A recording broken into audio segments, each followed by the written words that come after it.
నమస్తే, నేను మీ హరీష. బోనమెత్తిన భాగ్యనగరం, వరుణ యాగానికి సిద్ధం. గిరిజనులతో సీఎం డ్యాన్స్, బాలినేని సంచలన వ్యాఖ్యలు. మెడికో ప్రియాంక మృతి, దీదీ కారుపై దాడి, అస్సాంలో వరద విలయం, మోస్తబా కొత్త వీడియో, ఇరాన్ కొత్త కండిషన్స్. ఇలా బ్రేక్ లేకుండా 90 వార్తలు అందించే నాన్ స్టాప్ 90కి స్వాగతం. ఆషాఢమాసం బోనాల జాతర సందర్భంగా భాగ్యనగరం బోనమెత్తింది. పాత బస్తీ లాల్ దర్వాజా సింహవాహినితో పాటు నగర వ్యాప్తంగా అమ్మవారి ఆలయాలన్నీ భక్తులతో కిటకిటలాడాయి. బోనాలతో అమ్మవారి ఆలయానికి భక్తులు భారీగా తరలివచ్చారు. డప్పు చెప్పులు, పోతురాజుల నృత్యాలు, అమ్మవారి నామస్మరణతో లాల్ దర్వాజా ఆలయ పరిసరాలు మార్మోగాయి. బోనాల వేడుక సందర్భంగా పోలీసులు భారీ భద్రతా ఏర్పాట్లు చేశారు. హైదరాబాద్ వాడవాడలో బోనాలు ఘనంగా నిర్వహించామని మంత్రి కొండ సురేఖ తెలిపారు. అన్ని ఆలయాలు ఘనంగా ఏర్పాట్లు చేశామని చెప్పారు. బోనాల కోసం 20 కోట్లు కేటాయించామన్న మంత్రి కొండ సురేఖ భక్తులకు ఎలాంటి ఇబ్బంది కలగకుండా చర్యలు తీసుకున్నామని పేర్కొన్నారు. ప్రజలంతా సుఖ సంతోషాలతో ఉండాలని లాల్ దర్వాజా సింహవాహిని అమ్మవారిని మొక్కినట్లు చెప్పారు. బోనాల పండుగను పురస్కరించుకుని అంబర్పేట మహంకాళి అమ్మవారిని మంత్రి సీతక్క దర్శించుకున్నారు. రాష్ట్ర ప్రభుత్వం తరపున అమ్మవారికి పట్టు వస్త్రాలు సమర్పించి ప్రత్యేక పూజలు నిర్వహించారు. మంత్రి సీతక్కకు ఆలయ నిర్వాహకులు, భక్తులు ఘన స్వాగతం పలికారు. అమ్మవారి ఆశీస్సులతో తెలంగాణ రాష్ట్రం సుభిక్షంగా సుఖశాంతులతో ఉండాలని ఆకాంక్షించారు సీతక్క. బోనాల పండుగను భక్తి శ్రద్ధలతో జరుపుకున్నారని చెప్పారు. హైదరాబాద్ కార్వాన్లోని ప్రముఖ ఆధ్యాత్మిక క్షేత్రం శ్రీ దర్బార్ మైసమ్మ ఆలయంలో ఘనంగా బోనాలు నిర్వహించారు. రాష్ట్ర ప్రభుత్వం తరపున అమ్మవారికి మంత్రి దామోదర్ రాజనరసింహ నూతన పట్టు వస్త్రాలు సమర్పించి ప్రత్యేక పూజలు నిర్వహించారు. అమ్మవారికి పట్టు వస్త్రాలు సమర్పించడం అదృష్టంగా భావిస్తున్నామని తెలిపారు. ఆ ప్రాంతంతో సుమారు 45 ఏళ్ల అనుబంధం ఉందన్నారు మంత్రి దామోదర. తెలంగాణ సంస్కృతి సంప్రదాయాలకు బోనాల పండుగ ప్రతీకగా నిలుస్తుందని మంత్రి వాకిటి శ్రీహరి అన్నారు. హైదరాబాద్ గౌలిపుర మహంకాళి అమ్మవారి బోనాల వేడుకలో మంత్రి పాల్గొన్నారు. అమ్మవారిని దర్శించుకుని ప్రత్యేక పూజలు నిర్వహించారు. తెలంగాణ ప్రజల ఆధ్యాత్మిక విశ్వాసాలకు, సాంస్కృతిక వైభవానికి బోనాల పండుగ అద్దం పడుతుందని వ్యాఖ్యానించారు.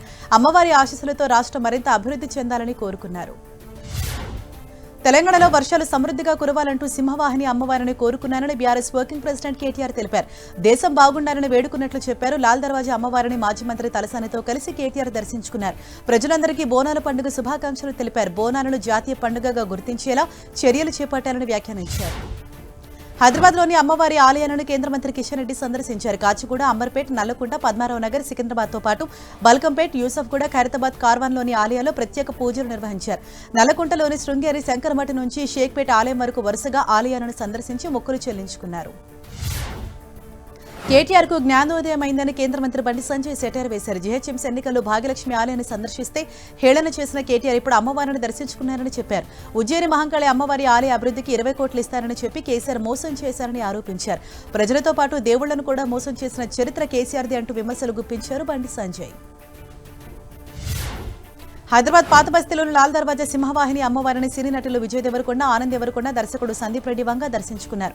బోనాల జాతర సందర్భంగా అమ్మవారికి ప్రత్యేక పూజలు చేశారు. ప్రజలందరికీ బోనాల పండుగ శుభాకాంక్షలు తెలిపిన విజయ్ దేవరకొండ అందరి కోరికలు తీరాలని మొక్కుకున్నట్లు చెప్పారు. భద్రకాళి పేరు మీద పూజలు చేయించినట్లు సందీప్ రెడ్డి వంగ తెలిపారు.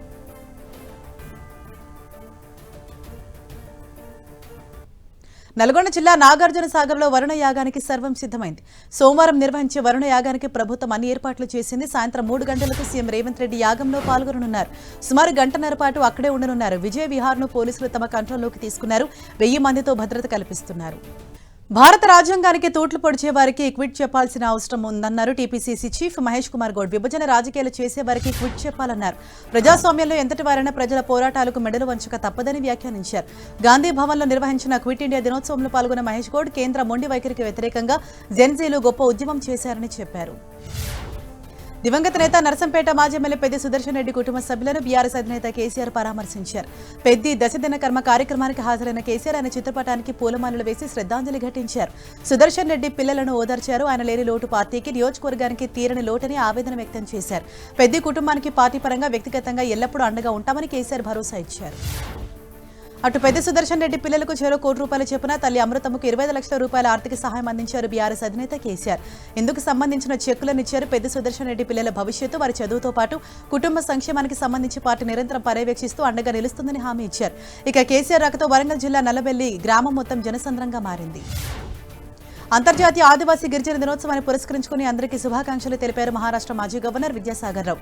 జైల్ జమీన్ జంగల్ నినాదాలకు ఊపిరిపోసిన రోజును అందరూ గుర్తుంచుకోవాలన్నారు. కొమరం భీం వీరోచిత పోరాటం, రక్త తర్పణ తర్వాత కూడా ఆ ప్రాంతంలో దాదాపు 50% గిరిజనేతరులు ఆక్రమించారంటే అంతర్జాతీయ గిరిజన దినాన్ని ఏ మేరకు భ్రష్టు పట్టిస్తున్నామో అర్థమవుతోందన్నారు విద్యాసాగర్ రావు. గజ్వేల్ ప్రభుత్వ ఆసుపత్రిని బీజేపీ ఎంపీ రఘునందన్ రావు ఆకస్మికంగా తనిఖీ చేశారు. ఆసుపత్రిలోని పలు విభాగాలను పరిశీలించిన ఆయన నిర్వహణ, డెవలప్మెంట్ సొసైటీ వ్యవహారాలపై ఆరా తీశారు. ప్రైవేట్ ఆసుపత్రులకు సంబంధించిన ఏజెంట్లు పనిచేస్తున్నారన్న విషయం తమ దృష్టికి వచ్చిందన్న రఘునందన్ రోగులను ఇతర హాస్పిటల్స్ కు తరలించే ప్రయత్నాలు జరుగుతున్నాయనే ఆరోపణలపై అధికారులు తక్షణమే చర్యలు తీసుకోవాలని కోరారు. మాజీ ఎమ్మెల్యే పైలట్ రోహిత్ రెడ్డి వరుస చిక్కులతో సతమతమవుతున్నారు. ఆయనపై మరో కేసు నమోదైంది. దాదాపు 35 లక్షల చెక్ బౌన్స్ కేసు ఆయన మెడకు చుట్టుకుంది. ఈ కేసులో పైలట్ రోహిత్ రెడ్డిని కోర్టు దోషిగా తేల్చింది. ఖాతాలో సరిపడా నిధులు లేకపోవడం వల్ల బౌన్స్ అయినట్లు కోర్టు నిర్ధారించింది. నిర్దోషిగా నిరూపించుకునేందుకు అవకాశం ఇవ్వాలని కోరగా తిరస్కరించింది. తెలంగాణలో మావోయిజం దాదాపు కనుమరుగైందని డీజీపీ సివి ఆనంద్ అన్నారు. మావోయిస్టు బాధిత కుటుంబాల సమస్యల పరిష్కారానికి ప్రత్యేక దృష్టి సారించినట్లు చెప్పారు. వరంగల్లో పర్యటించిన డీజీపీ ఐపీఎస్గా తన ప్రస్థానం ఈ జిల్లాలోనే ప్రారంభమైందని చెప్పారు. ప్రస్తుతం డ్రగ్స్, సైబర్ క్రైమ్ ప్రధాన సవాళ్లుగా మారాయన్నారు. సైబర్ నేరాలతో ప్రజలు భారీగా డబ్బు నష్టపోతున్నారని తెలిపారు. Telugu film, TV dancers and dance directors association ఉప ఎన్నికల ఫలితాలు విడుదలయ్యాయి. ప్రధాన కార్యదర్శి జి బాలకృష్ణ 68 ఓట్ల మెజార్టీతో ఘన విజయం సాధించారు. ఆయన ప్రత్యర్థి బి శ్రీనివాస్ గౌడ్ కు 23 ఓట్లు మాత్రమే లభించాయి.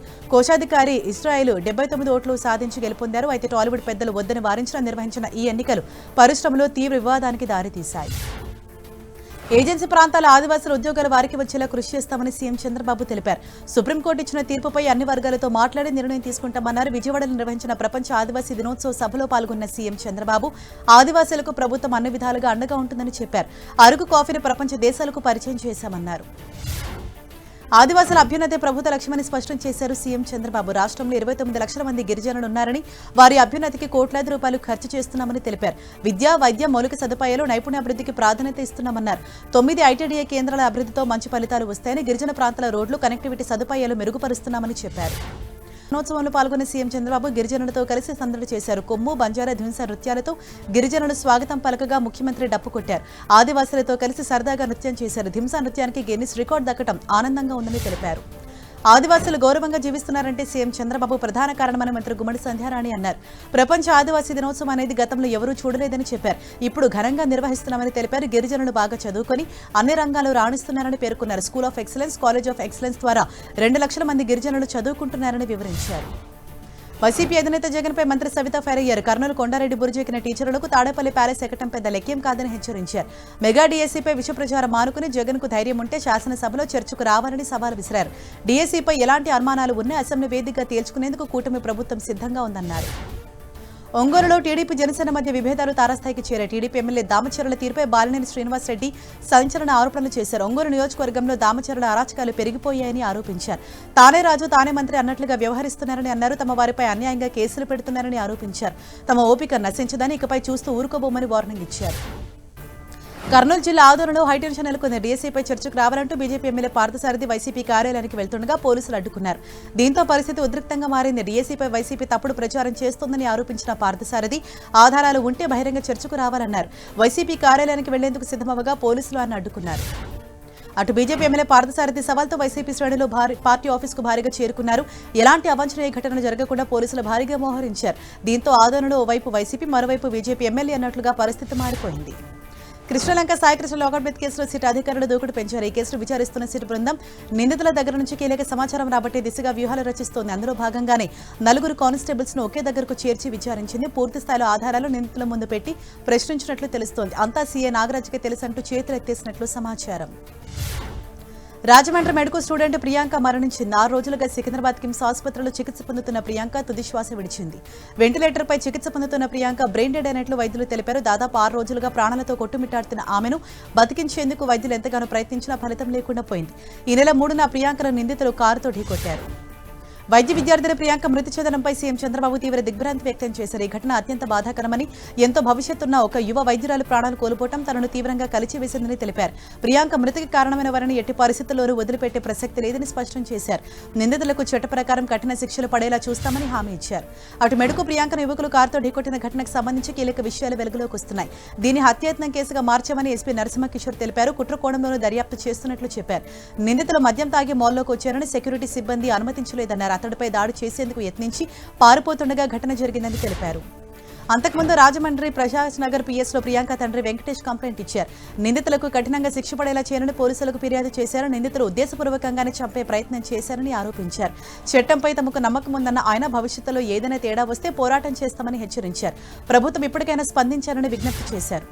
మెడికల్ స్టూడెంట్ ప్రియాంక ఘటనపై హోంమంత్రి అనిత స్పందించారు. ఈ కేసుకు సంబంధించి జిల్లా ఎస్పీతో ఫోన్లో మాట్లాడి దర్యాప్తు పురోగతి, తదుపరి తీసుకోవాల్సిన చర్యలపై వివరాలు తెలుసుకున్నారు. నిందితులపై కఠిన చర్యలు తీసుకోవాలని పోలీసులను ఆదేశించారు. మరోవైపు ప్రియాంక తండ్రి వెంకటేష్తోనూ ఫోన్లో మాట్లాడిన అనిత ఆయనకు ధైర్యం చెప్పి ప్రభుత్వం అన్ని విధాలుగా అండగా ఉంటుందని భరోసా ఇచ్చారు. అస్సాంలో వరదలు బీభత్సం సృష్టిస్తున్న వర్షాల వరదల కారణంగా ఇప్పటివరకు 99 మంది చనిపోయారు.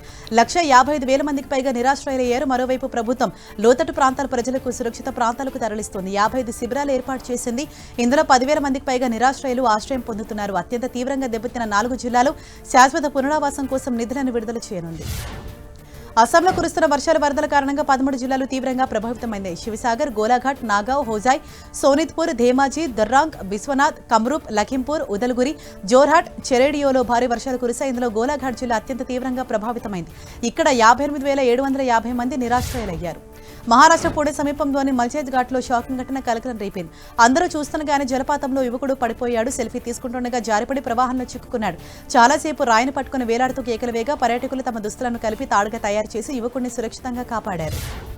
తెలంగాణలోని పలు ప్రాజెక్టులు జలకళ సంతరించుకున్నాయి. మహబూబ్నగర్ జిల్లాలోని జూరాల ప్రాజెక్టు నిండుకుండలా మారింది. ఎగువ ప్రాంతాల నుంచి భారీగా వరద వస్తుండటంతో కృష్ణమ్మ పరవళ్లు తొక్కుతోంది. ప్రాజెక్టు వద్ద ఉప్పొంగుతున్న ప్రవాహం, పచ్చని పరిసరాలు, ఆహ్లాదకరమైన వాతావరణం సందర్శకులను విశేషంగా ఆకట్టుకుంటున్నాయి. అందరూ ప్రకృతి ఒడిలో సేద తీరుతూ సెల్ఫీలు, ఫోటోలు దిగుతూ సరదాగా గడుపుతున్నారు. నిజామాబాద్ జిల్లాలోని శ్రీరామ్ సాగర్ ప్రాజెక్టులోకి వరద ప్రవాహం కొనసాగుతోంది. ప్రాజెక్టు పూర్తిస్థాయి నీటి మట్టం 1,091 అడుగులు కాగా ప్రస్తుతం 1,078 అడుగులుగా ఉంది. ప్రాజెక్టు నీటి సామర్థ్యం 80 టీఎంసీలు కాగా ప్రస్తుతం 41 టీఎంసీలుగా ఉంది. అటు ఇన్ఫ్లో 16,500 క్యూసెక్ల వరద వస్తోంది. ములుగు జిల్లా వాజేడు మండలంలోని బొగత జలపాతానికి పర్యాటకులు పోటెత్తారు. ఆదివారం కావడంతో భారీ సంఖ్యలో తరలి వచ్చారు. వేలాది వాహనాలతో పార్కింగ్ ప్రవేశం కిక్కిరిసిపోయింది. జలపాతం అందాలను తిలకిస్తూ పర్యాటకులు సరదాగా గడిపారు. జలపాతం హోరు పర్యాటకుల సందడితో అటవీ ప్రాంతం కోలాహలంగా మారింది. ఖమ్మం జిల్లా ఏనుకూరు మండలంలో భారీ వర్షానికి వాగులు పొంగి ప్రవహిస్తున్నాయి. నాచారం శ్రీ వెంకటేశ్వర స్వామి ఆలయానికి వెళ్లే రహదారిలో ఒక కారు వరద నీటిలో చిక్కుకుపోయింది. నిర్మాణంలో ఉన్న వంతెన పక్కన తాత్కాలికంగా మట్టితో దారి ఏర్పాటు చేశారు. వరద ఉధృతికి మట్టి కొట్టుకుపోవడంతో కారు ఇరుక్కుపోయింది. గమనించిన స్థానికులు ట్రాక్టర్ సహాయంతో కారును బయటికి తీశారు. 4 ప్రయాణికులు సురక్షితంగా బయటకు వచ్చారు. సిరిసిల్ల జిల్లాలో మిడ్మానేరు బ్యాక్ వాటర్ దగ్గర పర్యాటకులు అత్యుత్సాహం ప్రదర్శిస్తున్నారు. తంగళపల్లి మండలం గోపాలరావుపల్లి శివారులోని మిడ్మానేరు బ్యాక్ వాటర్ ను చూసేందుకు హైదరాబాద్ నుంచి 50 వాహనాలు సందర్శకులు వచ్చారు. సమీపంలోని మైదానంలో కార్లతో విన్యాసాలు చేశారు. వేగంగా వాహనాలు నడుపుతూ స్టంట్లు వేశారు. నెల్లూరు జిల్లా సోమశిల దక్షిణ కాలువ 8వ కిలోమీటర్ దగ్గర అధికారుల నిర్లక్ష్యం బయటపడింది. DP3, DP4 పరిధిలో 2 క్రస్ట్ గేట్లు తుప్పుపట్టి పాడైపోయినా మరమ్మతులు చేయకుండా ఇనుప రేకులు అడ్డుపెట్టి నీటిని నియంత్రిస్తున్నారు. దీంతో నీటిని పూర్తిస్థాయిలో నిలువరించలేక సాగునీరు వృధాగా పోతోంది. అధికారుల నిర్లక్ష్యంతో నీళ్లు వృధా అవుతుండడంపై రైతులు ఆగ్రహం వ్యక్తం చేస్తున్నారు. హైదరాబాద్ గచ్చిబౌలిలో హైడ్రాకు మద్దతుగా ర్యాలీ నిర్వహించారు. హైడ్రా నిర్ణయాలకు అనుగుణంగా ప్లకార్డు ప్రదర్శిస్తూ జనార్దన్ హిల్స్ కాలనీ వాసులు ర్యాలీ చేపట్టారు. ఆక్రమణకు గురైన పార్కు స్థలాన్ని రక్షించి 3 నెలల్లో పార్కు అభివృద్ధి పనులు పూర్తి చేసి అందుబాటులోకి తెచ్చారని తెలిపారు. హైడ్రా కమిషనర్ రంగనాథ్, ఎమ్మెల్యే అరకపూడి గాంధీకి కాలనీ వాసులు ధన్యవాదాలు తెలిపారు. హైదరాబాద్లో భారీగా డ్రగ్స్ పట్టుబడ్డాయి. యాదాద్రి భువనగిరి జిల్లాలో పోలీసులు నిర్వహించిన ఆపరేషన్లో సుమారు 54 కోట్ల విలువ చేసే డ్రగ్స్ ను స్వాధీనం చేసుకున్నారు. పక్కా సమాచారంతో ఆపరేషన్ నిర్వహించిన పోలీసులు బీబీనగర్ కొండమడుగు శివారులో కారును అడ్డుకున్నారు. కారులో తనిఖీలు చేయగా 27 కేజీల మెఫిడ్రిన్ తో పాటు డ్రగ్స్ తయారీకి ఉపయోగించిన 40 కిలోల అసిటోన్ లిక్విడ్ దొరికింది. ఇవి బులెటిన్ అప్డేట్స్.